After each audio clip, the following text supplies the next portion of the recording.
Café Anyway. Mike's Daily Podcast. What?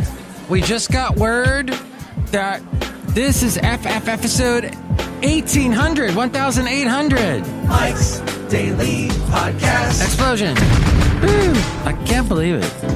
I've done 1800 episodes. It's really great for me and you. Don't you know? Because we have such a fun time together with this show, and you learn a lot and you laugh.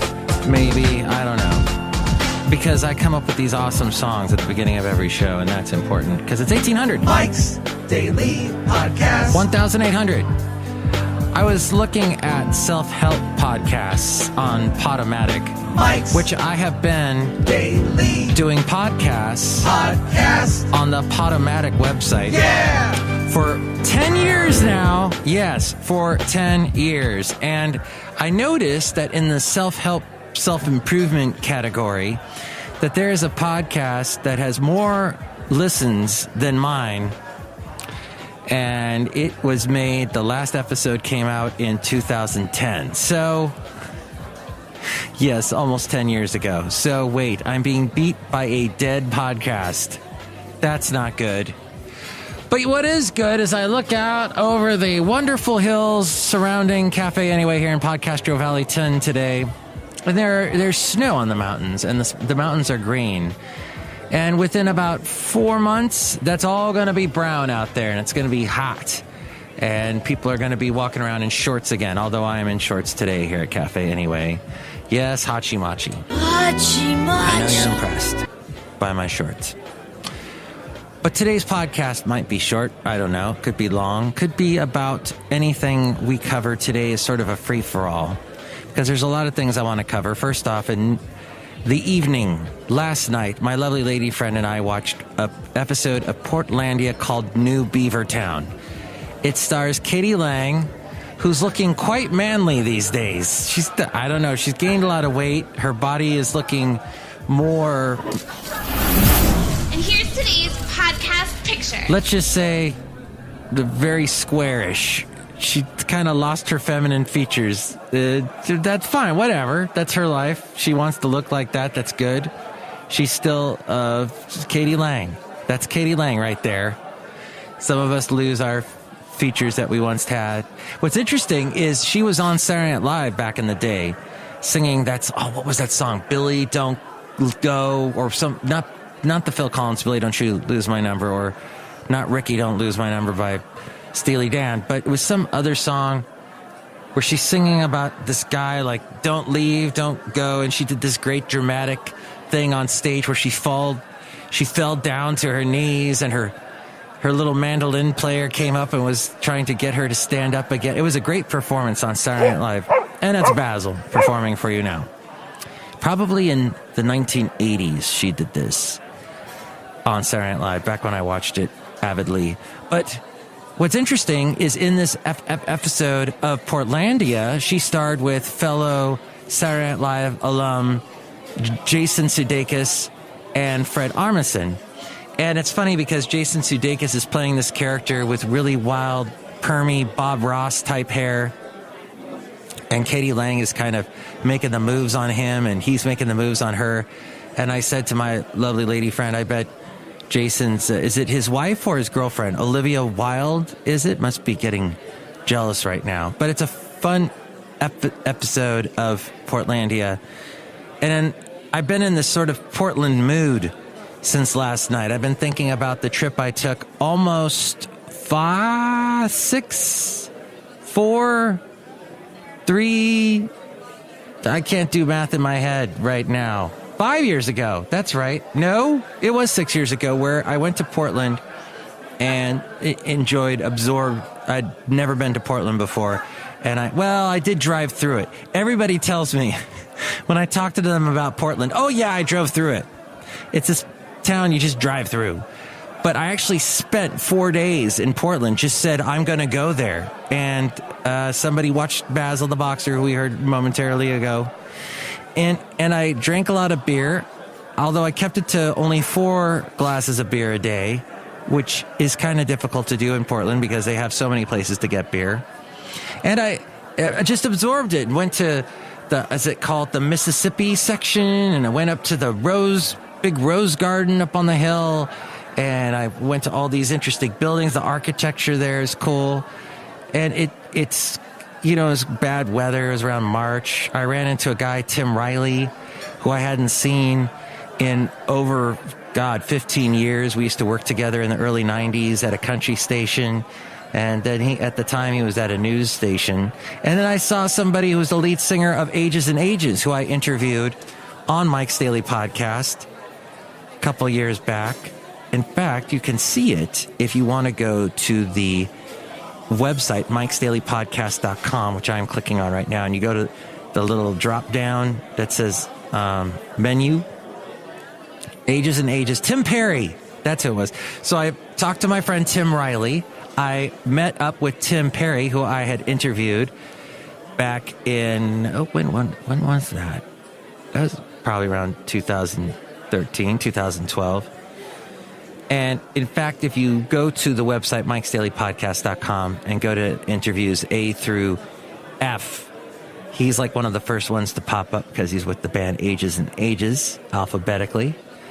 And we spoke, Tim Perry and I, on the podcast about Sting, Whole Foods, and the fact that President Obama at the time had on his listening playlist, I guess on Spotify, he had an Ages and Ages song on his mixtape, I guess. So Tim Perry and I had a coffee and then got some ice cream in Portland. It was a fun time, and I got to see all the cool what do you call them? The food trucks that are parked all together, and they can stay in one spot for weeks and months at a time. Whereas I think in the Bay Area, they got to keep moving. And they had, I did not get to the voodoo place, the voodoo donut thing though, sadly, but it was a fun time.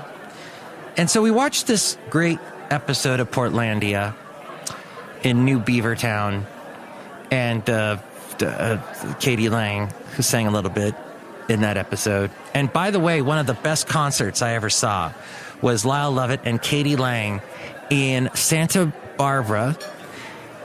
I went there, this was shortly after some crazy fires we were having in 2007.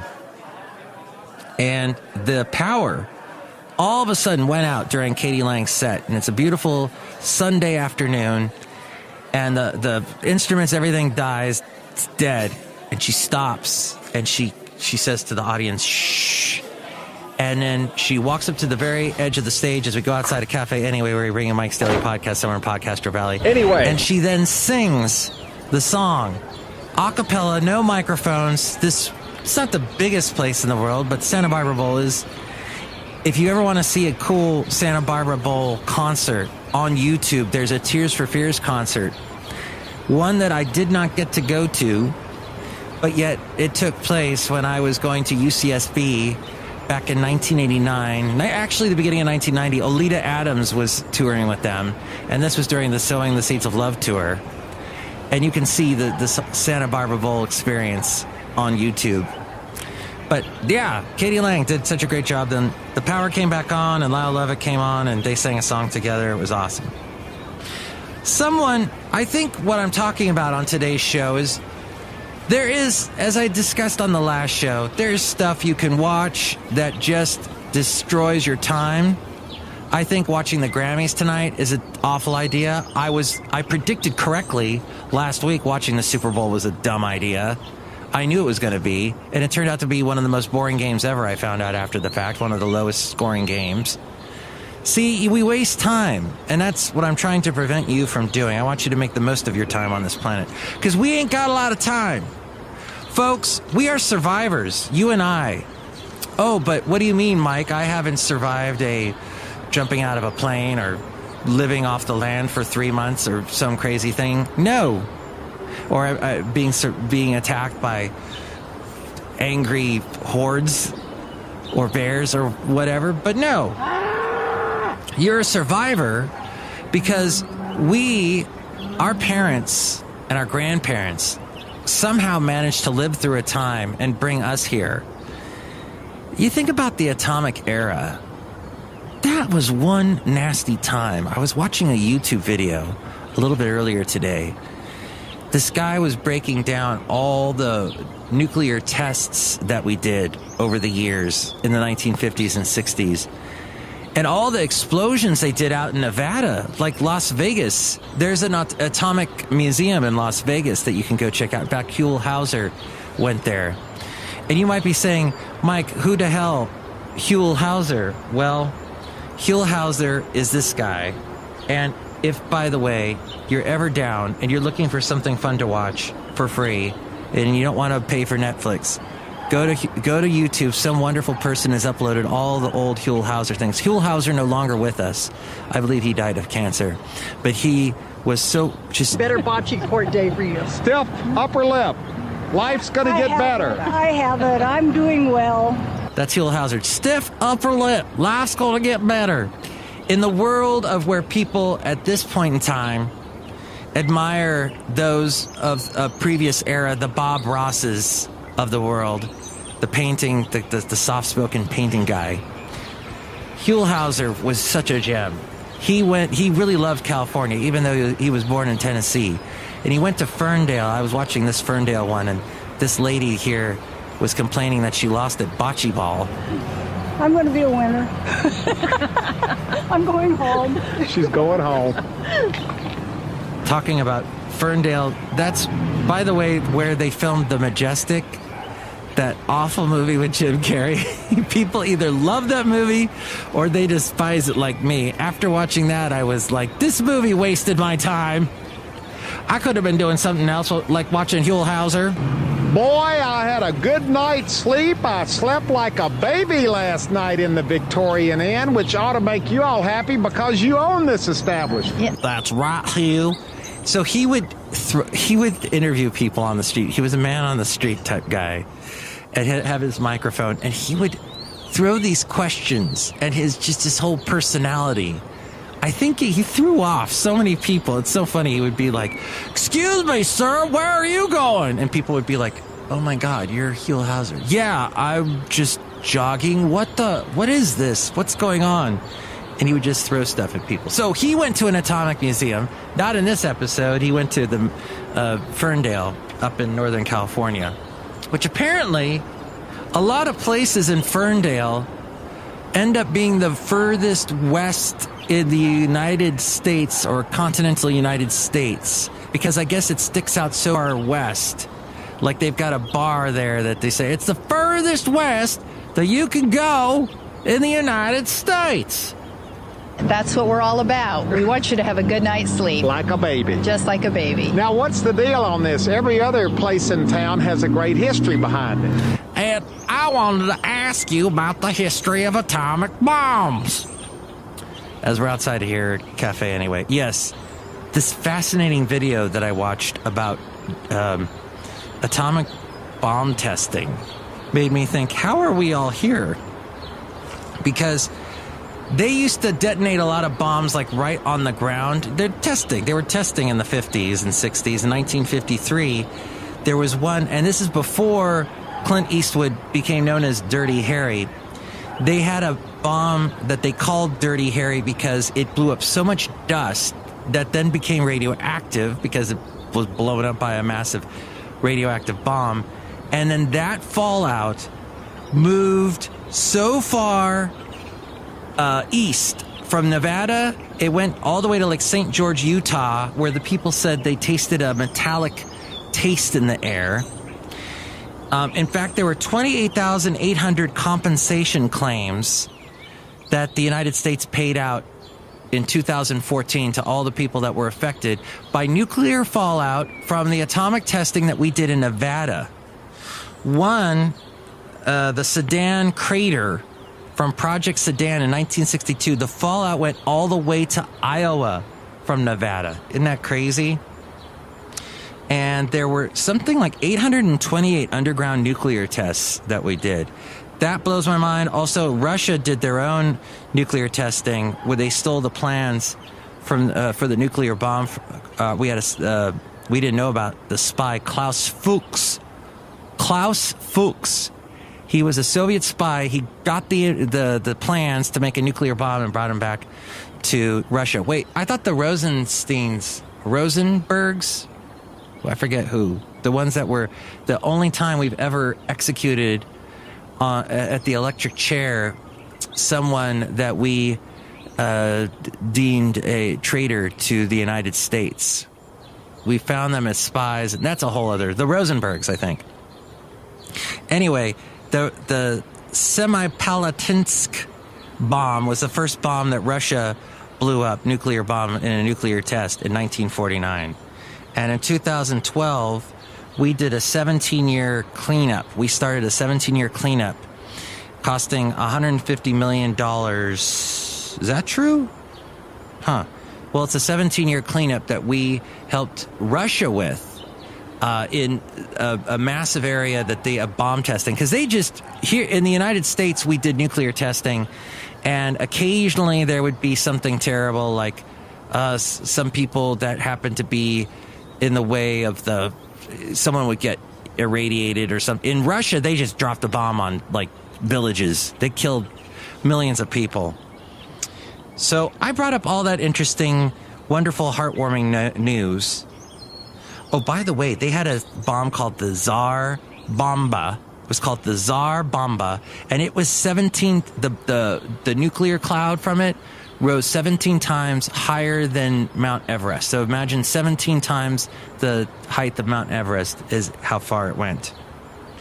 Jeez. So my point being that we survived as a human race. You and I here right now our ancestors have survived quite a bit to get here. And we should be proud of that. We should be happy of that. We should hopefully make better choices than our forefathers did. And that we, stick around on this planet. And I hope you make wise decisions. I guess that's pretty much the show. I guess I will say hi to someone here real quick here before the show endeth. And that would be here because this show is 1800. And I hope it's not a bomb, today's show. But celebratory explosions is what we should have. And we should welcome these characters. Hello, my commander, it's Madame Rootabega, and I don't like the nuclear bomb. No nukes. Oh, you're such a 60s rebel, Madame Rootabega. That's right, I'm like Jerry Brown. No nukes. Oh. All right, look who else is here. Hello there, Mike. This is Valentino, the parking attendant. And look who's driving in here at Café Anyway. And this is Bison Bentley. Hey, guys. So thanks for joining me for the eff-eff-effizode 1800. God, I hope tomorrow, when I go to work, the young millennial that I work with, I hope I helped someone get a job,